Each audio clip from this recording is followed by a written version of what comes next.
It's been a little while, folks. Things have been busy popping off over at the Cape, but we are back with another Starbase summary over here on the Starbase side. In this video, we're going to be seeing some things going on after Flight 12. The Chopsticks been getting a lot of work over at Pad 2. Got that barge, Marmac 31, coming in and out of the port, and Booster 20 going for a cryo. My name's John. I'll be talking about what I see in the video. You know the drill. Tell me what I missed down below, or tell me what you think of what's happening over at Starbase in this Starbase summary. All the way back, what is this? This says June 1st. So we're kicking it off with the, let's see, work over at Pad 2. We'll see a lot of impacts from the launch, but they seem to be primarily cosmetic, the ones that we can see from a distance. Some paint that's come off or been, I guess, recolored or something like that. There's some damage to the perimeter wall there, where it looks like some pieces fell over. The edge was like not quite finished or something like that. All in all, not a ton of huge damage to the actual pad structures itself. It really seems like there's some ancillary stuff around the outsides. This is going all the way back to May 25th. Now, we did see the Chopsticks, and I'm sure we'll get to this in a minute, but we saw the Chopsticks spend an extended amount of time at the top of the tower. There you go. So even though they hung out up there at the top of the tower for longer than we anticipated, we did see them eventually come back down again. So were they just extra inspections, making sure that everything was ready to go to safely lower those things down? That might be what was going on. But here, a little bit of a zoomed-in view on the Chopsticks. We've been seeing an awful lot of work. Coming up, we saw some of the rails, or one of the rails, get removed. But here in this part of the video, it's mostly looking like inspections as opposed to like large structural changes. There's the landing rail coming off, right? Now, of course, there was no landing that happened. The booster failing to do the boost back burn as anticipated not only triggered the FAA mishap anomaly. Yeah, mishap investigation is the word I was looking for there. But it also caused the booster to not come back anywhere near the tower. Now, it wasn't going to get caught anyways, but I do wonder what has happened to the rails there that caused them to be removed, and work continuing to sort of proceed on those things. Now, wow, it's a little draggy frames there. It might just be that there was some anticipated upgrade and they didn't need to do it before Flight 12 because they weren't going to use the landing rails themselves anyways. So it's quite possible that that was just work that was scheduled, didn't need to be done, didn't need to hold the flight back, right? Did the flight, and then here we go. So here are the Chopsticks moving. This certainly caught my eye. I had Starbase Live up on the TV downstairs. Like most of the time when I'm puttering around the house, I have SBL up on the TV in the living room. And so I saw those Chopsticks moving. I was like, oh, wow. It's like a big overt action that catches your eye there. There's a landing rail going back in, getting lifted back up and put back on the side there with that massive lift right past it as well. Got some cutting, it looks like, over on the side. A little tougher to see in the sped-up version here. But nothing massively structural, it didn't look like. Hey, which side is this going to go on? You going to go on the right or the left? It's going over towards the right side from this perspective. All right. I always love it when the clouds are like that in the background, like billowing in the background. We've got some flame trench wall sections. Those look like the temporary... You know, I'm going to guess that those are the temporary, like, trench units. I wonder, they look like the things you put in to hold the trench that you've dug apart while you're working on it. I don't know if those are intended to be a permanent part of the installation. I guess we'll see. We'll watch the rest of the video here. That's from June 3rd coming in. Now, we might not see it here. All right, Pad 1 service structure. This is over on the side of Pad 1. Remember, they're sort of building it out of the way a little bit.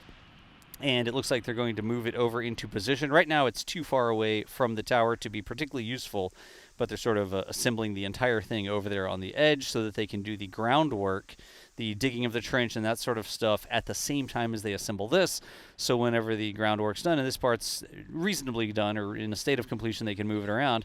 They'll just swing it over, put it into position, and sort of have two parallel workflows going there.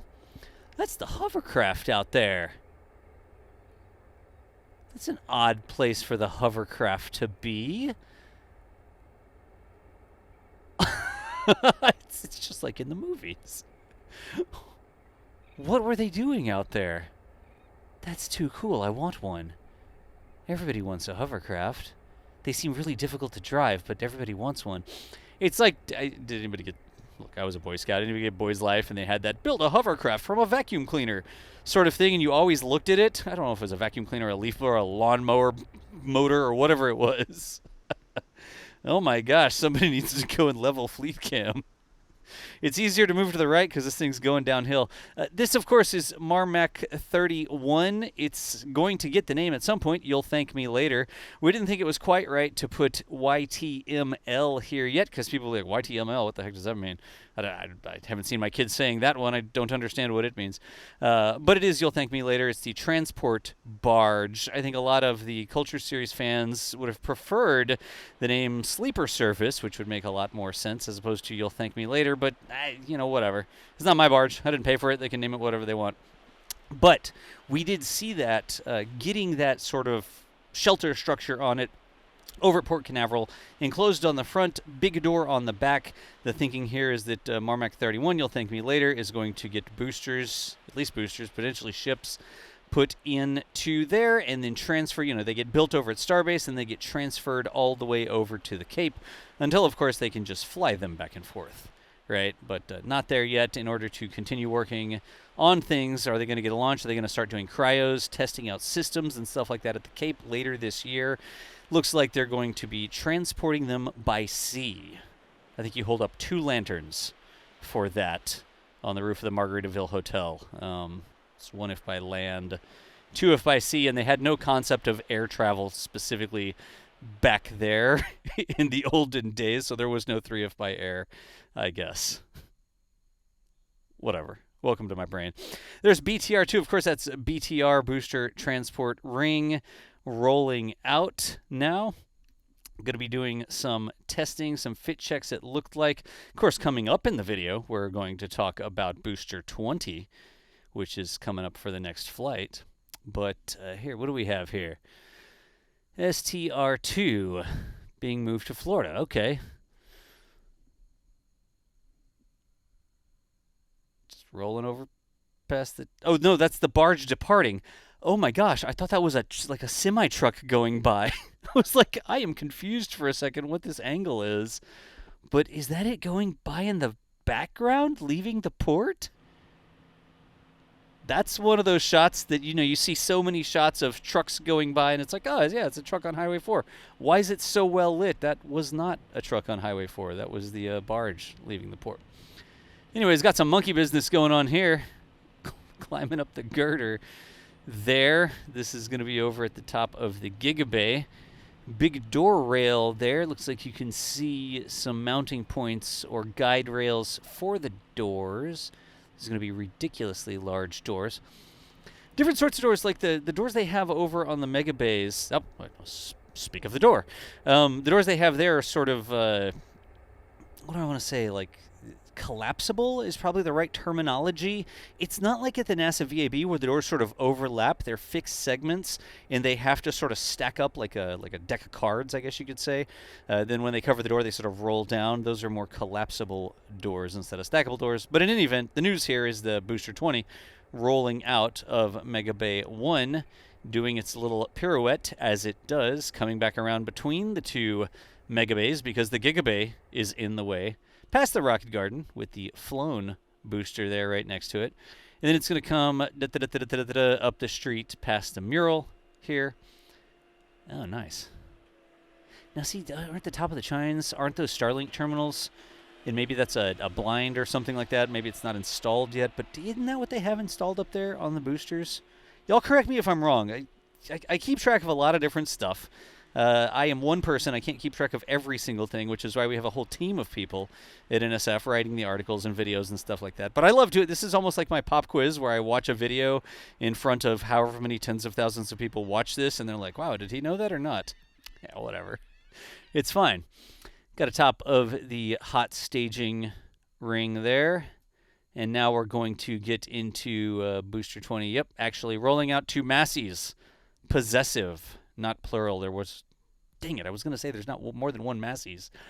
But technically, curses SpaceX. Only one operational Massey's that is a gun range, I guess. still called Massey's, but it's Massey's possessive. Massey's used to own the place that the SpaceX test facility is now. It was a gun range, and it was owned by a guy named Massey, so it was Massey's gun range. And we still call it Massey's, even though Massey's no longer owns the gun range there. They moved up Highway 4 to a new facility. We still call that SpaceX Massey's test site. So you know something? This is what we call it. Does SpaceX call it something different, or do they just stick with Massey's?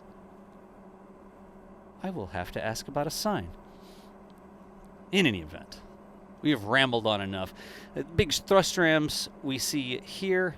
Of course, this is all for testing purposes. You get it over there. You put the cryogenic propellants into the booster. I was just talking a little bit too fast there. And you push on it, you pull on it, and you exert forces as if the engines were pushing on the bottom of the thing, and you make sure that everything is working the way you anticipate it to. You'd rather find it over on the ground at Massey's and resolve an issue than find it during flight. I guess we could modify the staying to sort of fit with that. How would it go? It would be like, you'd rather be at Massey's wishing you were flying than flying wishing you were at Massey's? The specific iteration of that nugget of wisdom specifically for Starbase and SpaceX. That should be like a cross stitch on somebody's wall at Starbase. You'd rather be on the ground at Massey's wishing you were flying than flying wishing you were on the ground at Massey's. In any event, a lot of rollout footage here. It's not the first time we've seen this.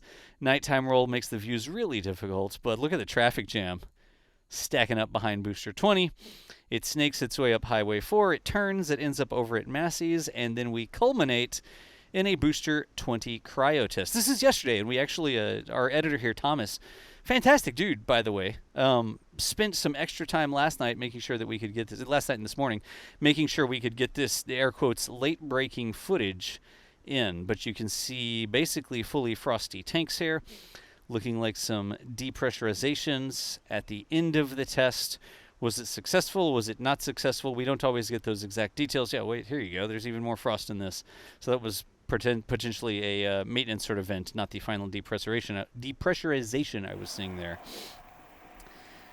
Booster landing tank cryo test. Oh, in the right, look at that. The little skinny thing there in the middle, the plumes coming off the top of, you see the white? Yeah, there we go. Punch in. Thanks, Caesar. That's a tank that you normally don't see. It's not outside of the booster. That is inside of the booster normally. Nice. Hey, in any event, getting caught up. I feel a little bit more caught up on Starbase. Maybe y'all do as well. My name's John. Big thanks to the team out there capturing all this stuff. Thanks to Thomas for editing it together, getting that late-breaking cryo test footage. And there he is, Thomas, right there. But that is Starbase Summary. We appreciate you. We'll see you next time. And thanks for watching. See you nerds later.